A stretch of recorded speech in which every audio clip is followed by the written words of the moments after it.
오늘 말씀의 주제는 의인은 그의 믿음으로 말미암아 살리라입니다. 우리가 살다 보면 이 세상에서 벌어지는 일들에 대해서 궁금할 때가 있어요. 왜 하나님께서는 가만히 계시는가? 왜 하나님은 역사하지 않으신가에 대한 여러 가지 의문과 질문이 생길 때가 있습니다. 최근에 러시아가 우크라이나를 침공해서 많은 사람들이 죽고 있습니다. 정말로 안타까운 현실을 우리가 뉴스를 통해서 보고 있어요. 또한 얼마 전 태풍이 일어나고 많은 폭우로 인해서 우리나라에도 이재민들이 생기고 또 안타깝게 죽는 뉴스를, 사람들의 뉴스를 우리가 TV를 통해서 보게 되었어요. 또 며칠 전에는 대전에서 백화점 화재로 7명이나 되는 사람이 안타까운 목숨을 달리하였습니다. 이러한 안타까운 일들뿐만 아니라 개인적인 일들도 많이 있어요. 우리가 개인적으로 겪게 되는 어려움도 있고 고난도 있고 환난도 있습니다.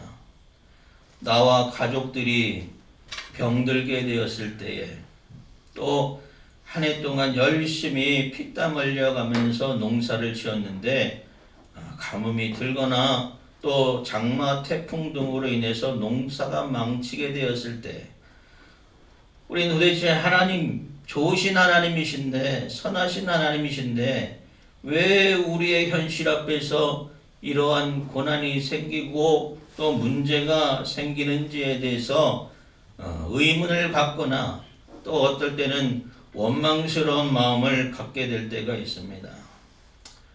우리의 믿음이 충만할 때에는 이런 일들이 아무리 벌어져도 아무런 문제가 되지 않아요. 왜 이 사건 가운데도 이런 문제에도 하나님의 뜻이 있겠지, 또 하나님의 섭리가 있겠지에 대한 그런 믿음 때문에 잘 극복할 수가 있습니다. 그런데 문제는 뭐냐?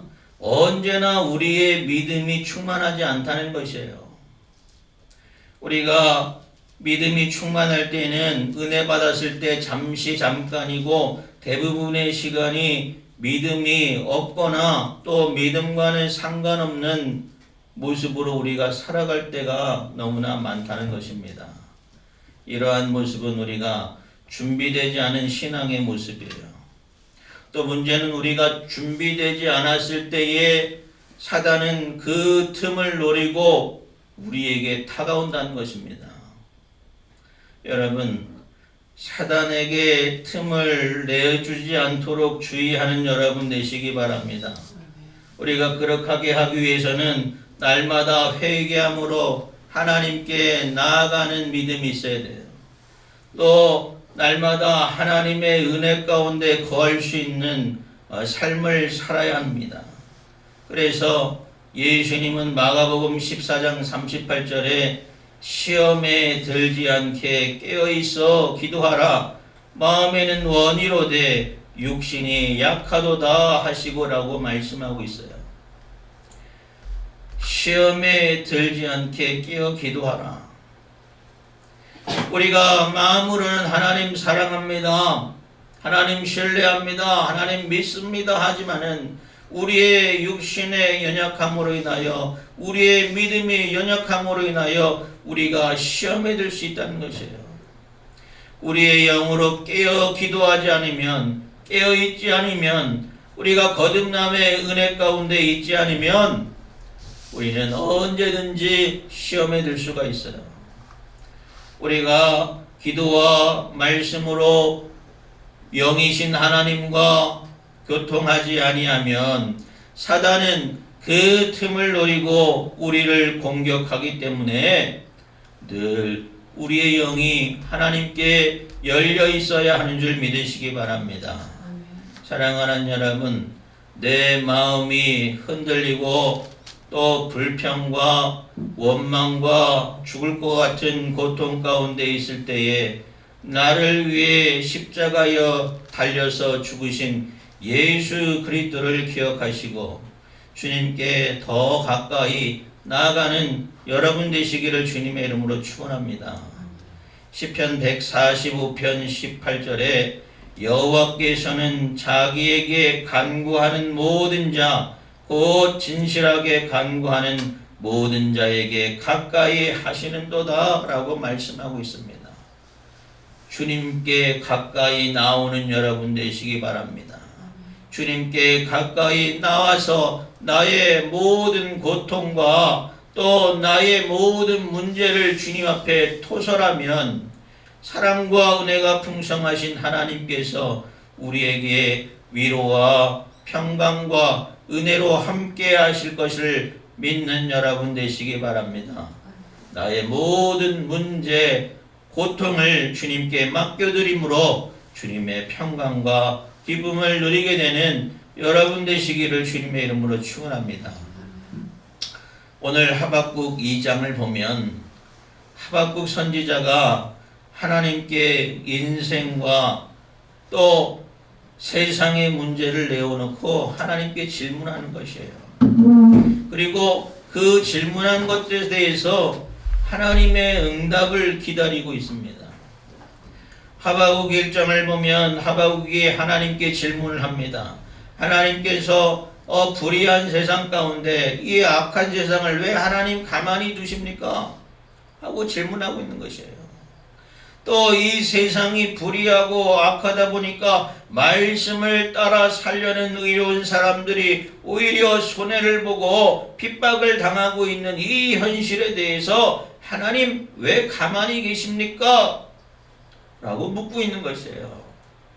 또 두 번째, 이 타락한 선민 이스라엘을 심판하시는 것은 당연하신 일이지만 그 심판의 도구로 패역하고 악한 바벨론을 통해서 이스라엘을 심판하시는 것에 대해서 하나님 그 잘못된 것 아닙니까? 왜 악한 바벨론을 통해서 이스라엘을 심판하십니까? 하나님의 판단에 대해서 의문을 갖고 하나님께 질문하고 있는 것이에요. 그래서 하박국 1장을 보면 하나님 도대체 왜 그러십니까? 에 대해서 탄식하고 질문하는 하박국 선지자의 고뇌를 볼 수가 있어요. 하박국 선지자는 하나님이라면 결코 이 악한 세상에 대해서 좌시하시지 않으실 건데 라는 기대와 소망을 갖고 있기 때문입니다. 하나님은 결코 침묵하지 아니하시고 또 악을 심판하시고 구원을 베푸신다는 믿음 때문에 하나님께 이렇게 질문할 수가 있는 것이에요. 여러분, 하나님께 묻는다는 것은 그가 믿음이 있다는 것인 줄 믿으시기 바랍니다. 불신의 마음을 갖는 사람은 어때요? 하나님께 나오지 않습니다. 하나님께 기도하지 않고 하나님께 묻지 않아요. 여러분 인생의 문제를 가지고 주님께 나오는 믿음의 삶, 믿음의 자리가 되시길 바랍니다. 주님께 나오고 또 주님께 묻는 것이 믿는 자의 태도예요. 그렇지 않은 사람들은 어때요? 하나님께 묻지 않습니다. 하나님께 기도하지 않아요. 그것이 얼마나 어리석고 얼마나 교만한지 몰라요. 스스로 생각하고 스스로 판단하고 스스로 결정한다는 것이에요. 하나님이 없다 결정지어 버리는 것이에요. 그리고 하나님을 떠나고 하나님을 원망하는 사람들이 얼마나 많습니까? 사랑하는 여러분, 우리가 하나님의 생각과 하나님의 계획을 다 알 수 있지 않아요. 우리가 다 알 수 없는 하나님을 우리 스스로 판단하고 우리 스스로 생각하고 우리 스스로 결정한다면 그거야말로 어리석고 교만한 것이 없는 것입니다. 사랑하는 여러분, 우리는 하나님께서 응답하시고 하나님께서 말씀하실 때까지 아무것도 판단하지 않고 하나님의 말씀과 하나님의 뜻에 귀 기울일 수 있는 여러분 되시기를 바랍니다. 오래전에 제가 꿈을 꾸다가 하나님의 음성을 들은 적이 있어요. 너무나 그 말씀이 귀해서 제가 인터넷 일기장에다 잘 기록을 해놨습니다. 어떤 말씀이냐면 너는 네가 보고 싶은 것만 보지 말고 내가 너희에게 보여주는 것을 보라 라는 짤막한 말씀이었어요. 꿈에서 깨어나서 그 음성이 얼마나 귀하고 얼마나 감사한지 모릅니다. 그때 주님이 주신 말씀이 뭐냐면 우리가 내 눈앞에 있는 현실만 보고 있다는 것이에요. 내가 갖고 있는 현실과 내가 갖고 있는 상황과 내가 갖고 있는 형편만 보고 있다는 것이에요. 그래서 때로는 그것 때문에 낙심하고 절망하고 원망한다는 것입니다. 그런데 하나님은 뭐라고 말씀하시냐면 그것이 전부가 아니라는 것이에요. 하나님께서 우리에게 보여주시고자 하시는 것은 내 상황과 내 형편과 내 처지를 뛰어넘는 것임을 믿는 여러분 되시기 바랍니다. 내가 너에게 보여주시는 것을 보라. 여러분, 믿음의 눈으로 하나님께서 우리에게 보여주시는 것을 바라볼 수 있는 여러분 되시기 바랍니다. 내가 스스로 판단하고 내가 결정하는 것이 아니라 하나님께서 우리에게 주시고자 하는 비전과 꿈을 바라볼 수 있는 여러분 되시기를 바랍니다. 하박국 선지자가 이해할 수 없는 현실에 대해서 하나님께 담대하게 질문하고 하나님의 응답을 기다리고 있습니다. 이것이 바로 믿음의 자세인 줄 믿으시기 바랍니다. 기다리는 것도 믿음의 자세라는 것이에요. 우리는 때로 내 시간에 맞춰서 하나님의 응답을 재촉할 때가 있어요. 하나님 지금 응답해 주세요. 하나님 지금 말씀해 주세요. 하나님 지금 역사해 주세요. 라고 재촉할 때가 있어요. 그러나 하나님의 말씀이 더디어진다고 해서 하나님의 말씀이 느려진다고 침묵한다고 해서 낙심하고 절망하는 것이 아니라 신실하신 하나님의 뜻이 있음을 믿고 기다릴 수 있는 여러분 되시기 바랍니다. 어떨 때는 하나님의 뜻이 한참 뒤에 수백 년, 수천 년이 지난 후에야 이것이 하나님의 뜻이었구나 라는 것을 알 수가 있어요. 이스라엘이 애굽에서 노예 생활했을 때에 당시 사람들이 하나님의 뜻이 무엇인지 알 수 없었을 것이에요. 또 이스라엘이 바벨론으로부터 멸망당했을 때에 당시 사람들은 우리는 선민 이스라엘인데 어떻게 하나님께서 이스라엘을 멸망시키게 하는가에 대해서 의문을 품을 수가 있어요. 그러나 오랜 시간이 지나서 우리는 그 역사 속의 진실을 알 수가 있어요. 하나님께서 왜 그러한 방법을 택하셨는지, 하나님께서 왜 그렇게 행하셨는지에 대해서 우리는 말씀을 통해서 알 수가 있습니다. 기다림으로 믿고 신뢰할 때 하나님의 역사와 하나님의 응답이 밝혀질 수 있음을 믿으시기 바랍니다.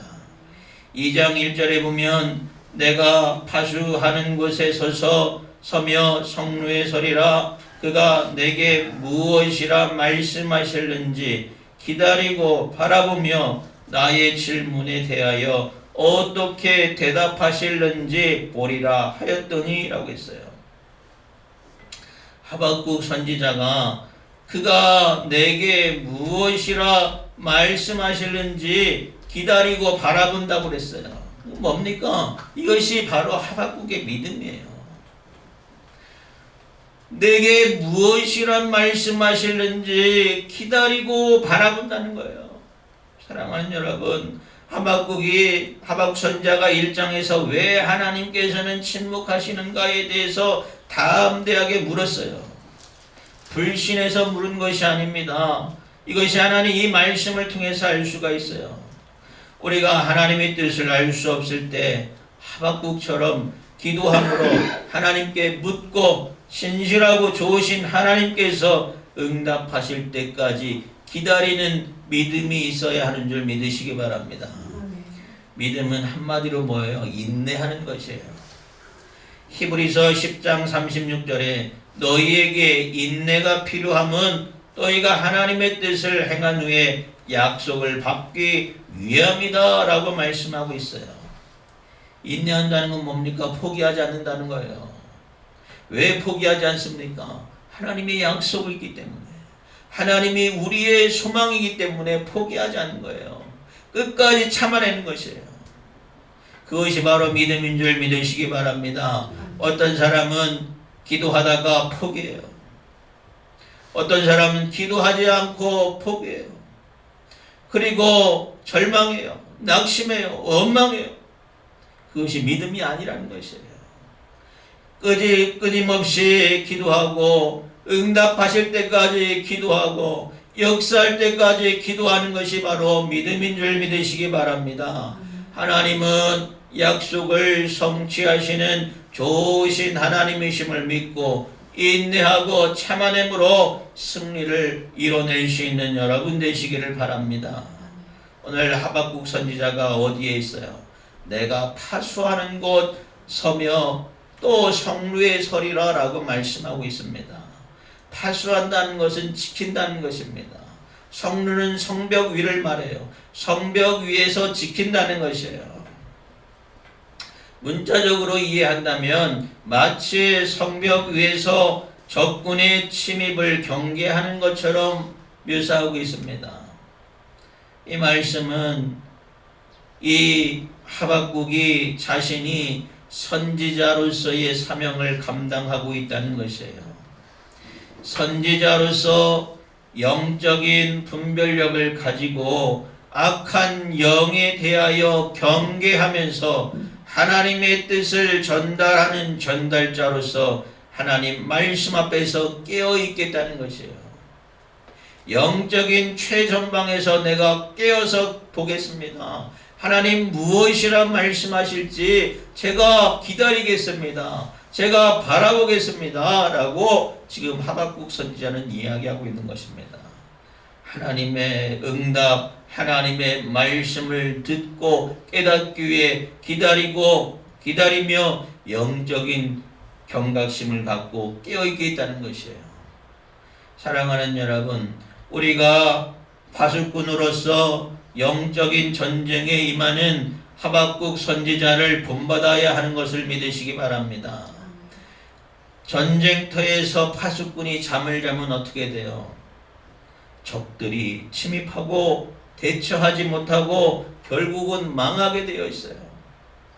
우리는 날마다 영적인 전쟁 가운데 있습니다. 사단은 언제든지 하나님의 백성, 성도가 넘어지기를 기다리고 있어요. 우리가 파수꾼으로 깨어있지 않으면 우리가 넘어지고 우리가 시험에 들 수밖에 없어요. 사랑하는 여러분, 여러분의 심령이 말씀과 기도와 감사로 깨어있어 파수꾼의 사명을 감당하는 여러분 되시기를 주님의 이름으로 축원합니다. 하박국의 이러한 간절한 호소에 하나님이 응답이 있어요. 하나님께서 뭐라고 말씀하십니까?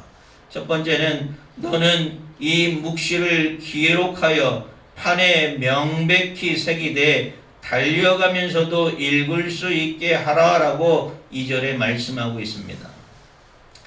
하박국 선지자의 질문에 대하여 하나님께서 응답하시는데 그 응답하여 주시는 그 말씀의 계시가 오늘 본문 말씀에 나오는 2절부터 20절까지 기록되어 있어요. 말씀의 요지는 그것입니다. 악인은 반드시 심판을 받는다는 것이에요. 하박국이 질문했잖아요. 하나님 왜 그러십니까? 왜 악한 세력들이 득세합니까? 왜 악한 세력에 의해서 의인들이 심판을 받습니까? 라고 질문했을 때에 하나님께서 악인은 반드시 심판을 받게 된다는 것이에요. 그것을 판에 명백히 새기고 달려가면서도 읽을 수 있게 하라라는 말씀이에요. 뭡니까? 우리가 말씀을 대하는 태도가 이 태도에 대해서 말씀하고 있습니다. 기록한 말씀으로 인하여, 명백한 들음으로 인하여 모든 사람들이 하나님의 뜻을 알기 원한다는 것이에요. 믿음은 어디서 난다고 했습니까? 믿음은 들음에서 난다고 그랬어요. 모든 사람이 하나님의 말씀을 읽고 모든 사람이 하나님의 말씀을 들을 때에 그 안에서 믿음의 역사가 나타나는 것이에요. 하나님의 말씀을 듣고 보는 일을 즐거워하는 여러분 되시길 바랍니다. 우리가 믿음 안에서 온전하게 살기 위해서는 날마다 하나님의 말씀을 듣고 묵상하는 삶을 살아야 돼요. 그것이 복 있는 성도의 삶인 줄 믿으시기 바랍니다. 두 번째로 하나님께서 3절에 보면 이 묵시는 정한 때가 있나니 그 종말이 속히 이르겠고 결코 거짓되지 아니하리라. 비록 더딜지라도 기다리라. 지체되지 않고 반드시 응하리라 라고 말씀했어요. 무슨 말입니까?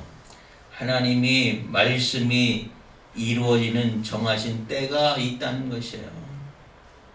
그래서 우리는 믿음을 가지고 기다려야 한다는 것이에요. 하나님이 이스라엘을 멸망케 하는 바벨론에 대해서 하나님 왜 하필 저 악한 바벨론으로 이스라엘을 멸망케 합니까? 라고 질문했을 때 하나님께서 기다려라 하박국아, 내가 정한 때가 되면 바벨론은 반드시 심판받게 될 것이다 라고 말씀하고 있다는 것이에요. 모든 것이 정하신 때가 있는 줄 믿으시기 바랍니다. 사람의 눈으로 볼 때에는 세상의 많은 일들이 우연히 되어지는 것 같아 보이지만 모든 것이 하나님의 계획하심 가운데 되어진 것들이에요. 이스라엘은 바벨론으로 멸망당하고 포로되고 잡혀간 지 70년 만에 고레스가 바벨론을 멸망시킴으로 해방을 경험하게 되었어요. 믿음 없는 사람은 하나님의 말씀이 오래되고 성취되지 않으면 하나님의 말씀이 거짓되었다, 또 지체된다 라고 말하면서 포기하고 낙심하고 원망하게 되지만, 그러나 하나님의 말씀은 오래돼도 성취되지 않고 지체되는 것 같이 보이지만 정하신 때가 되면, 하나님의 때가 되면 반드시 이루어짐을 믿으시기 바랍니다. 우리는 이러한 믿음 안에서 오래 참음으로 인내함으로 온전히 서 있어야 하는 것이에요. 이것이 믿는 자의 삶의 자세입니다. 그래서 4절 말씀은 보면 보라, 그의 마음은 교만하며 그 속에서 정직하지 못하나 의인은 그의 믿음으로 말미암아 살리라 라고 말씀하고 있어요. 불의한 자들은 교만하여 하나님의 말씀을 믿지 않고 하나님에 대해서 신뢰하지도 않고 또 정직하지 못하지만 의인은 하나님의 말씀을 믿는 믿음의 삶을 통하여 살게 된다는 것이에요. 성경에는 세상에 의인은 없나니 하나도 없다라고 말씀하고 있습니다.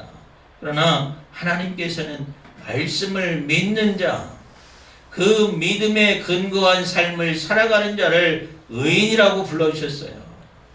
하나님의 말씀에 우리의 모든 것을 걸고 순종할 수 있는 여러분 되시기 바랍니다. 그러한 자를 하나님은 의인이라 불러주시는 것이에요. 그러한 사람이 하나님의 보시기에 의인의 삶을 살아가는 것이에요. 때로는 말씀대로 사는 것이 뼈를 깎는 고통이 있을 때가 있습니다. 아픔이 있고 답답함이 있고 생명을 위협하는 극심한 위험과 고난이 있을 때도 있어요. 그러나 우리가 그 말씀 가운데 충성하고 인내함으로 믿는 자에게 하나님께서 함께하여 주시고 보호해 주시는 하나님이심을 믿는 여러분 되시기 바랍니다. 의인은 그의 믿음으로 살리라. 사랑하는 여러분, 여러분의 믿음으로 통하여 하나님으로부터 의인이라 칭함을 받고 여러분의 믿음을 통하여 하나님의 역사하심과 하나님의 일하심과 하나님의 신실하심을 경험할 수 있는 여러분 되시기 바랍니다. 믿음으로 구원받고 복된 성도의 삶을 살아가는 여러분 되시기를 주님의 이름으로 축원합니다.